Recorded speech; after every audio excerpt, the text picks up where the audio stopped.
Bismillahirrahmanirrahim. Dear students, I am your course instructor for the course title Introduction to Special Theory of Relativity. The course code is Physics 4135. The recommended book for this course is Introducing Einstein's Relativity by Ray Dianvarno. Special theory of relativity was introduced by Einstein in 1905, which he generalized in 1916 with the name General Theory of Relativity. Relativity theory is concerned with the way different observers see the same phenomena. One can ask, are the laws of physics the same for all observers?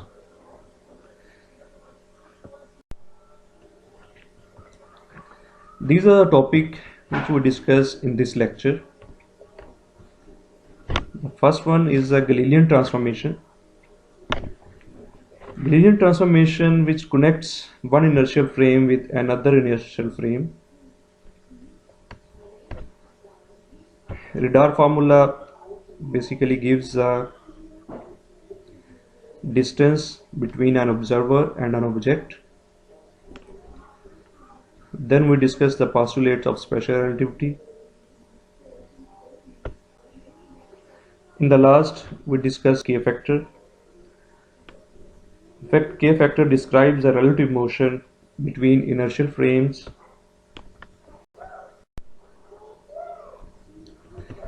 Galilean transformation. This is our first topic. जैसा कि हमने कहा कि Galilean transformation connect करती है एक inertial frame को दूसरे इनर्शियल फ्रेम, या हम ये कह सकते हैं this is the coordinate transformation from one frame to another frame, जो कि एक पाथ देती है हमें एक फ्रेम से दूसरे फ्रेम में मूव करने के लिए। इसको प्रूव करने से पहले हम डेफिनेशन देखते हैं फ्रेम ऑफ रेफरेंस की। फ्रेम ऑफ रेफरेंस एक सेट ऑफ थिंग्स है जिसमें ऑब्जर्वर क्लॉक, रूलर और coordinate axis, these are referred to frame of reference. हम अपने थ्रू डिस्कशन में इनर्शियल फ्रेम ऑफ रेफरेंस के बारे में डिस्कस करेंगे। So what is inertial frame? A frame which holds the law of inertia or the first law of motion is called inertial frame.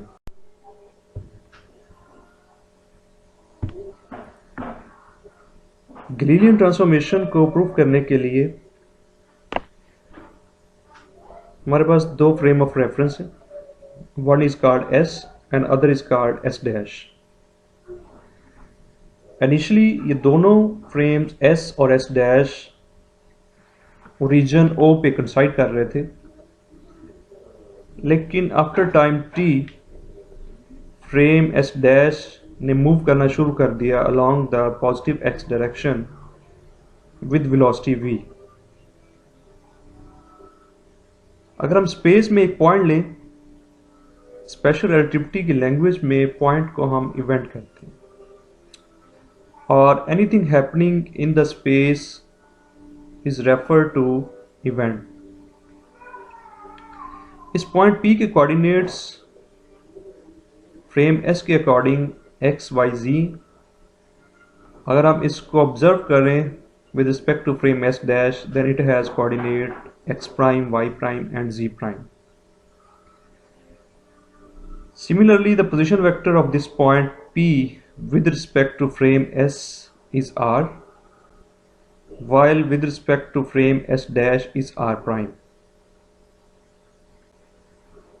So अगर हम इस figure को देखें तो हम वेक्टर फॉर्म में इसकी इक्वेशन लिख सकते हैं, O dash P is equal to OP minus OO dash.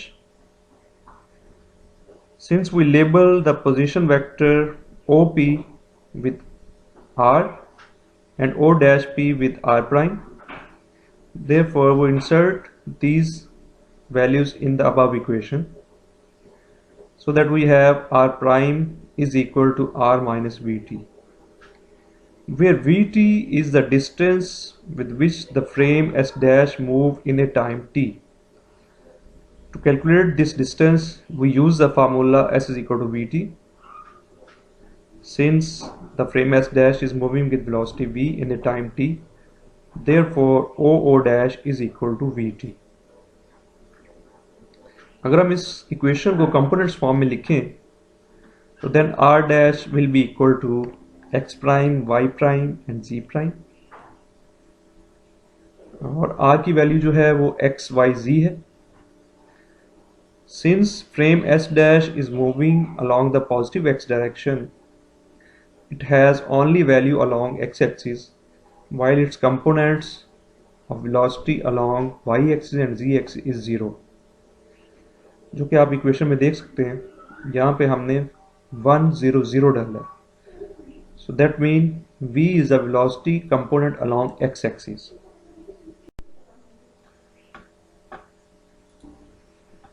अगर लास्ट इक्वेशन को हम कंपेयर करें तो we have a set of equations,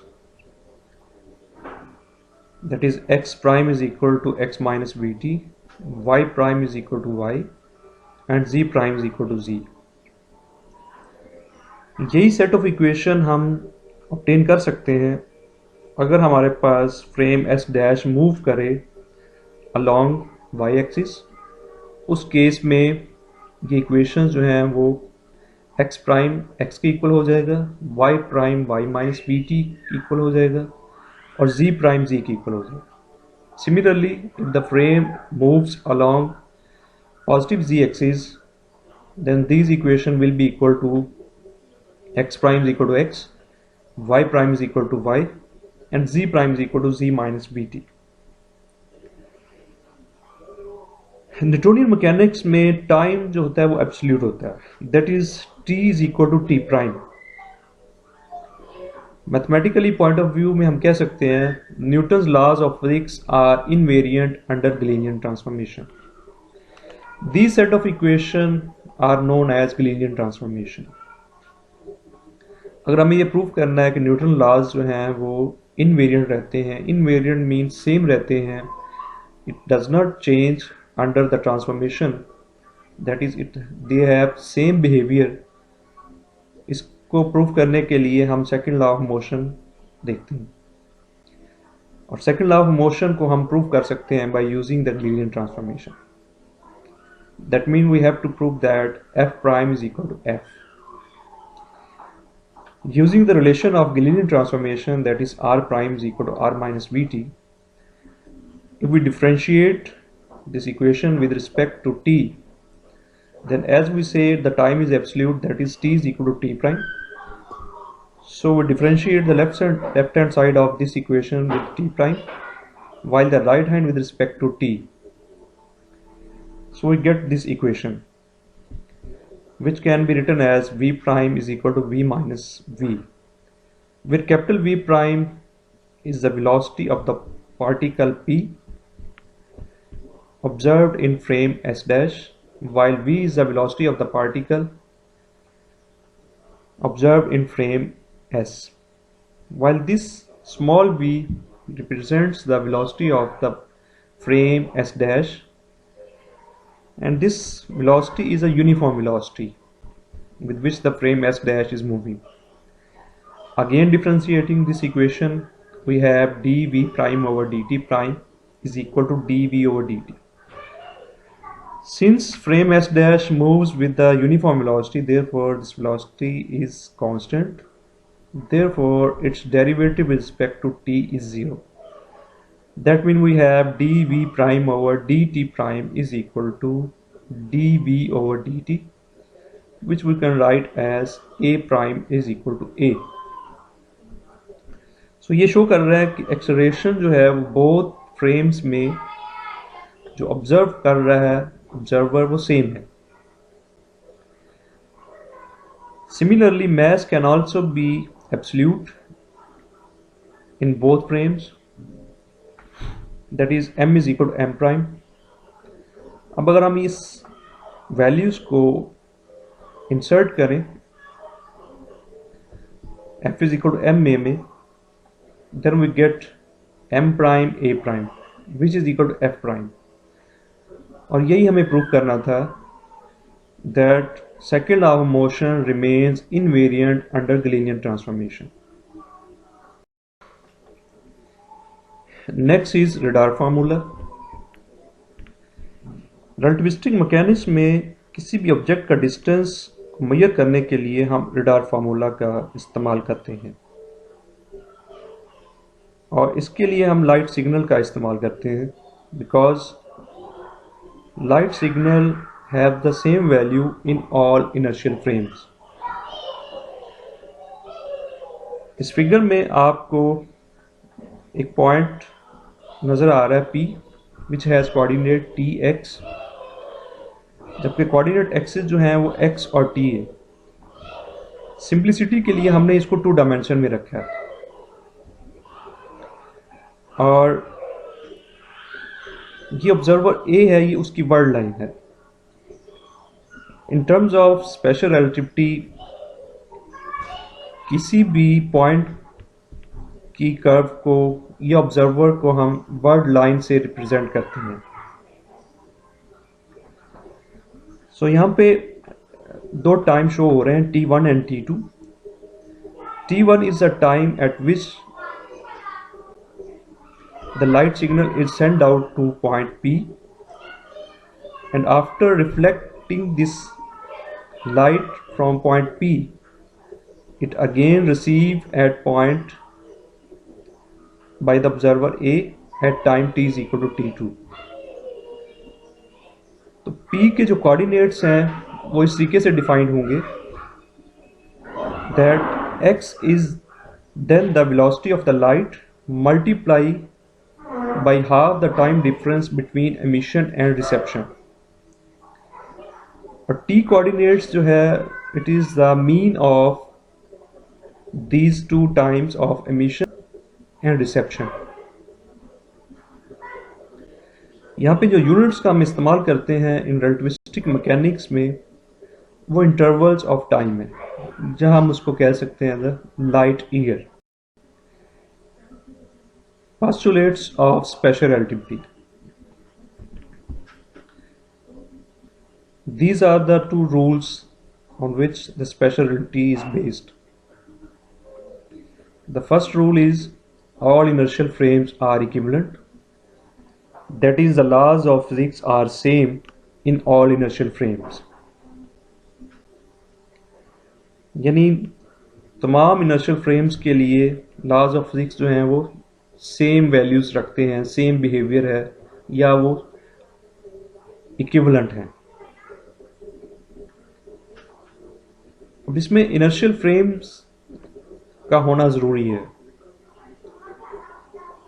अगर आपके पास एक फ्रेम S है और एक S डैश है, फ्रेम S जो है वो एट रेस्ट पे है और वो इनर्शियल फ्रेम है, और S डैश जो मूव कर रहा है और हमें नहीं पता कि वो फ्रेम इनर्शियल है या नहीं है. तो हमारे पास एक कंडीशन है, all those frames which moves with uniform velocity with respect to an inertial frames are always inertial frames. So किसी भी फ्रेम के लिए जो यूनिफॉर्म वेलोसिटी के साथ मूव कर रहा है उसके लिए सिर्फ इतना ही काफ़ी है कि अगर वो यूनिफॉर्म वेलोसिटी के साथ मूव कर रहा है तो फिर वो इनर्शियल फ्रेम होगा. The second postulate is the velocity of light in vacuum is the same in all inertial frames. Velocity of light की वैल्यू जो है वो तमाम इनर्शियल फ्रेम में सेम होगी. के फैक्टर, जैसा कि हमने स्टार्ट में कहा था कि के फैक्टर डिस्क्राइब करता है relative motion between inertial frames. यहाँ पे कुछ फंडामेंटल्स चीज़ें हैं जिसको हम डिस्कस करेंगे और फर्दर फिर इसको अप्लाई करेंगे डिफरेंट फिनोमेना में. इस फिगर में आपको 2 ऑब्जर्वर्स नज़र आ रहे हैं जो कि उनकी वर्ल्ड लाइन है. space time diagram xt, both lines are straight lines, जबकि ए की जो वर्ड लाइन है वो बिल्कुल वर्टिकल है और बी जो है वो इंक्लाइंड है। नेक्स्ट हम ये अपनी अंडरस्टैंडिंग डेवलप करेंगे कि जो भी वर्ड लाइन स्ट्रेट होगी और वर्टिकल होगी, that mean that observer is at rest, while the word line of an observer which are inclined will be moving with uniform velocity। अब इसके ऊपर भी कंडीशन है कि ये कितना इंक्लाइंड होना चाहिए। तो इसके बारे में हमने एक फिक्स एंगल रखा है कि जो यूनिफॉर्म वेलोसिटी के साथ मूव करेगा जो भी ऑब्जर्वर, वो at an angle of 45 degree होगा with the axis.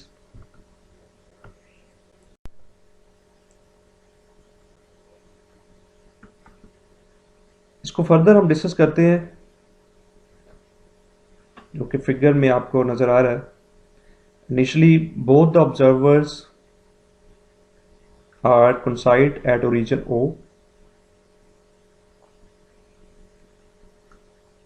when t is equal to 0. After some time t, the observer B moves with uniform velocity v along the positive x direction. World line भी show कर रही है कि A की जो है वो वर्टिकल स्ट्रेट है, that mean A is at rest. World line of B जो है वो इंक्लाइंड है at an angle of 45 degree with x axis, that mean B is moving with uniform velocity. If we have a point P on the observer B, then the equation of word line B is Vt, since B moves with uniform velocity in the positive x direction in a time t, therefore its equation is Vt. Since P is lies on the observer B, therefore it has same equation as observer B, that is equation of P is also x is equal to Vt.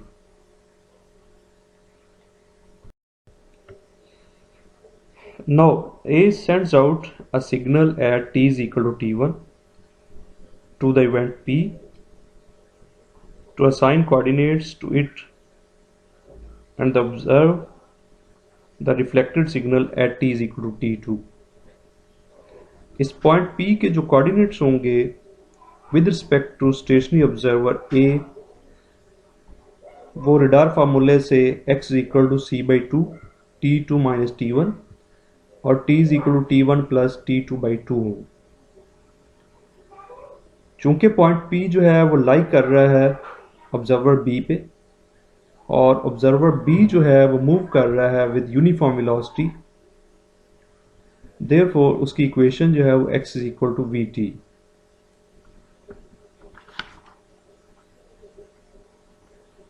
और अगर हम इस x is equal to Vt में equation में ये जो radar formula है इसकी वैल्यू सब्स्टिट्यूट करें, then we have t2 is equal to t1 c plus v over c minus v, और c plus v over c minus v को अगर हम लेट कर लें, this is equal to k square, then we have t2 is equal to t1 into k square, where k square is equal to c plus v over c minus v. This is known as k factor. In fact के factor हमें क्या बता रहा है कि जब आप कोई लाइट सिग्नल किसी ऑब्जर्वर ए से सेंड आउट करते हैं ऑब्जर्वर बी तक, तो एक के फैक्टर उसमें इन्वॉल्व हो जाता है, और वही लाइट सिग्नल अगर वापस रिफ्लेक्ट बैक हो कि ए पे रिसीव होता है तो एक और के फैक्टर उसमें इन्वॉल्व हो जाएगा। तो T1 और T2 टू को अगर हम रिलेट करें, या हम ये कहें कि हमने एमिशन और रिफ्लेक्शन टाइम को आपस में रिलेट करना है, तो वो रिलेट होगा थ्रू के फैक्टर। यानी एक टाइम के जो है वो signal send out towards P, और एक टाइम जो है वो के जो है वो इन्वॉल्व होगा signal reflect back by P and receive at A. Therefore T2 is equal to T1 into K square। और ये प्रोसेस इसी तरीके से बढ़ता जाएगा जितने टाइम ये टू एंड फ्रो होता रहेगा लाइट सिग्नल इन दो ऑब्जर्वर्स के दरमियान, और उतने टाइम के की वैल्यू जो है वो बढ़ती जाएगी, जिसको हम अभी नेक्स्ट अपनी स्लाइड्स में प्रूव करेंगे। Next, if we want to find the relative speed between two inertial observers in terms of k factor, उसके लिए हम लेट करते हैं t1 is equal to capital T, जबकि t2 जो होगा वो आपका k स्क्वेयर कैपिटल T बन जाएगा, बिकॉज k फैक्टर में t2 is equal to k square t1 था, तो हमने T1 को कैपिटल T के इक्वल लेट कर लिया। और यही दो वैल्यूज अगर हम T1 और T2 की रेडार फार्मूला में पुट करें, then we have x is equal to half c capital T k square minus 1 and t is equal to half capital T k square plus 1। Then we can find the velocity of B relative to A by the formula V is equal to x over t. Using these two values of x and t in this equation, we have v is equal to c k square minus 1 over k square plus 1. This is the relative speed of two inertial observers in terms of k factor. अब हम देख सकते हैं कि अगर light signal to and fro करती है between two observers, then हम टाइम ऑफ एमिशन और रिसेप्शन को आपस में कैसे रिलेट कर सकते हैं।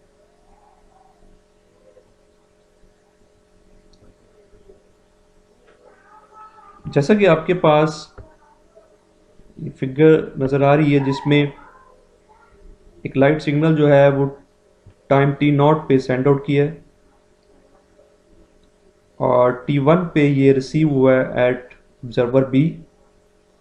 दोबारा ऑब्जर्वर बी ने किसी पॉइंट पे इसको रिफ्लेक्ट बैक किया है और ये रिसीव हुआ है T2 पे। T2 से दोबारा जब ये रिफ्लेक्ट हुआ है तो अगेन ये T3 पे रिसीव हुआ है, और अगेन T3 से ये T4। सो इस तरीके से ये टू एंड फ्रो हो रहा है between two observers A and B। सो हम कह सकते हैं कि T0, T2, T4 are the times at which A observes the light signal, while T1, T3 and T5 are the times at which B observes। So by K factor हम जानते हैं T2 is equal to K square T0। Similarly अगर हम इसको observer B के लिहाज से देखें तो ये T3 K स्क्वेयर T1 में लिखा जाएगा, और सिमिलरली T4 जो है वो K स्क्वेयर T2 में लिखा जाएगा। लेकिन अगेन अगर हम इस सब को इन टर्म्स ऑफ T0 लिखना चाहते हैं तो ये T2 की वैल्यू अगर हम यहाँ इंसर्ट करेंगे T2 की जगह, तो T4 will be equal to K4 T0, और K4 ये रिप्रेजेंट करेगा कि लाइट सिग्नल 4 टाइम जो है रिफ्लेक्ट बैक और रिसीव हुई है between observer A and B। Now इस कंसेप्ट को हम एक्सटेंड कर सकते हैं by sending out two light rays at the same time with the time span of t. For example, observer A emits two signals with the time lapse of t which were received by observer B. Then according to K factor we can relate the time of reception and emission by T is equal to capital KT. And if same these were reflected by the observer B and received by A, then again a K is involved in this time. And if we relate the time of emission and reception at A, then a total of K factor involved in this case is K square.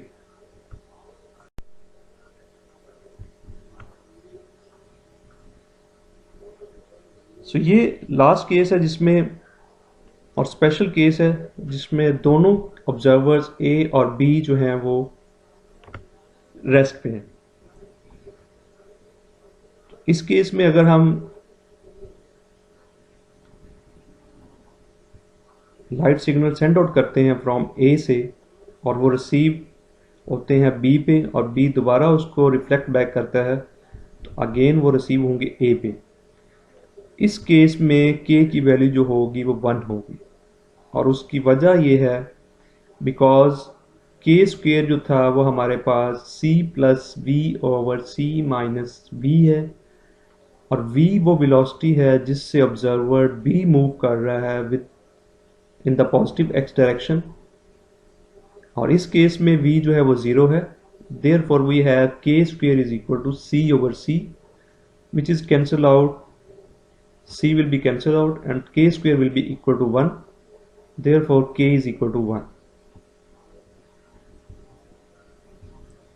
Dear student, यहाँ पे पहला lecture हमारा complete होता है, और next lecture में हम यही कंसेप्ट यूज करेंगे to prove composition law for velocities.